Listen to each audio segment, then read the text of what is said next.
L'armure de Gugnard ne lui sert plus Voilà, à rien. c'est parti. Prenez-la. J'ai terminé mon elfe des bois. Je vais faire ce qu'il me dit. L'armure de Gugnard ne Voler lui sert plus l'événement à rien. sur ce cadavre. Prenez-la. Un sombrage. Il serait soit à la J'espère que réalité du quelqu'un sait groupe de choisir et d'influencer l'histoire au fur Très et à bien. mesure. Mettez cette armure et Les faites quelques personnes qui mouilles. suivent l'histoire auront l'occasion dans les commentaires sur cette vidéo de pouvoir cette donner hache. des avis. N'hésitez surtout Je vais pas. voir si je peux trouver un moyen de sortir d'ici. Ah, c'est verrouillé. La baston. Voyons cette porte.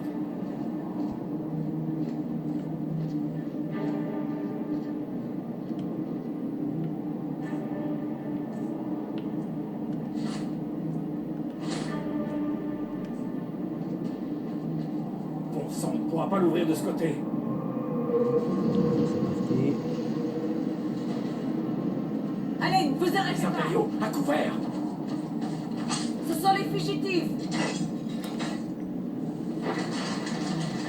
Bienvenue sur PlayStation 3 sur Skyrim, bord de ciel. Ne laissez pas que vous racontiez. Préparez les gaines vivants.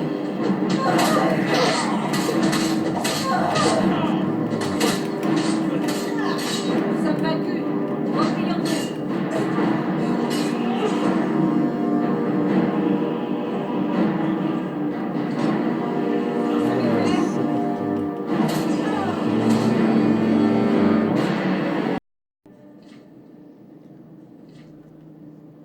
Voilà un premier livre ici, le livre de l'enfant de dragon par Prior Emmeline Madryn, ordre de Talos, prieuré de Wénon, en 360 de l'ère 3e, la 21e année du règne de Sa Majesté Pélingus IV. Beaucoup de gens ont entendu le terme enfant de dragon. Ne sommes-nous pas gouvernés par les empereurs enfants de dragon après tout? Mais peu savent ce qu'il signifie réellement. En revanche, c'est un sujet qui est cher à l'ordre de Talos. Aussi, vais-je tenter dans ce livre de mettre en relief l'histoire, l'importance de ceux qui ont partagé le titre d'enfant de dragon au fil des âges. La plupart des érudits s'accorderaient pour dire que ce terme a pour la première fois été utilisé en rapport avec le contrat d'Akatosh. Le contrat d'Akatosh, quand Sainte Alessia a reçu l'amulette des rois et qu'elle a pour la première fois allumé les feux du dragon dans le temple de l'unique Akatosh. Voyant avec pitié les souffrances des hommes, prit le sang précieux de son cœur et s'en servit pour bénir Sainte Alessia, avant de passer un contrat disant que tant que les descendants d'Alessia seraient fidèles à son sang, le sang du dragon, il garderait fermées les portes d'Avalon, afin de barrer la route aux armées d'Aedra, de Morvivant et de Daedra. Ensuite, ceux qui avaient été bénis par Akatosh en recevant le sang du dragon furent tout simplement connus sous le nom d'enfants de dragon.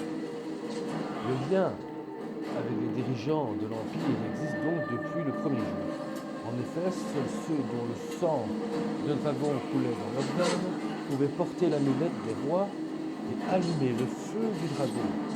Tous les empereurs légitimes étaient enfants de dragon. Qu'il s'agisse de ceux du premier empire de Cérodil fondé par Alessia ou de Vénan, Cérodil, et de ses héritiers, et bien sûr de Cyberseptime et de ses héritiers, jusqu'à notre empereur actuel, Sa Majesté Pélingus Septime IV.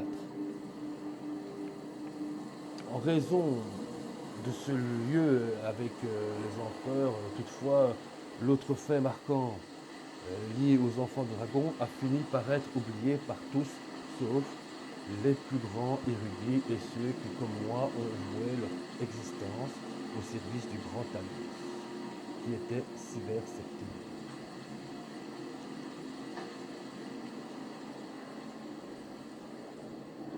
Peu de gens réalisent que Le statut d'enfant de dragon n'est pas une simple question d'hérédité. En effet, tous les septimes étaient enfants de dragon. Bien sûr, ce qui explique d'où provient cette ridicule notion d'hérédité. Mais nous savons avec certitude que les premiers empereurs de Cyrodiil n'étaient pas de la même famille.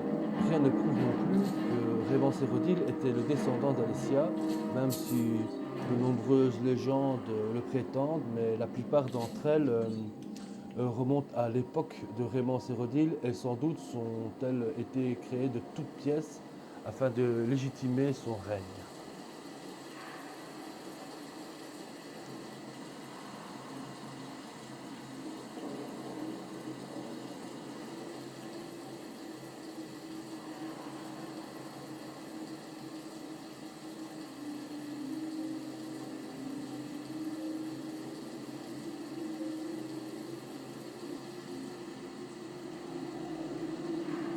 Voilà un premier livre ici, le livre de l'enfant de dragon par Prior Emmeline Madryn, ordre de Talos, prieuré de Wynn, en 360 de l'ère 3e.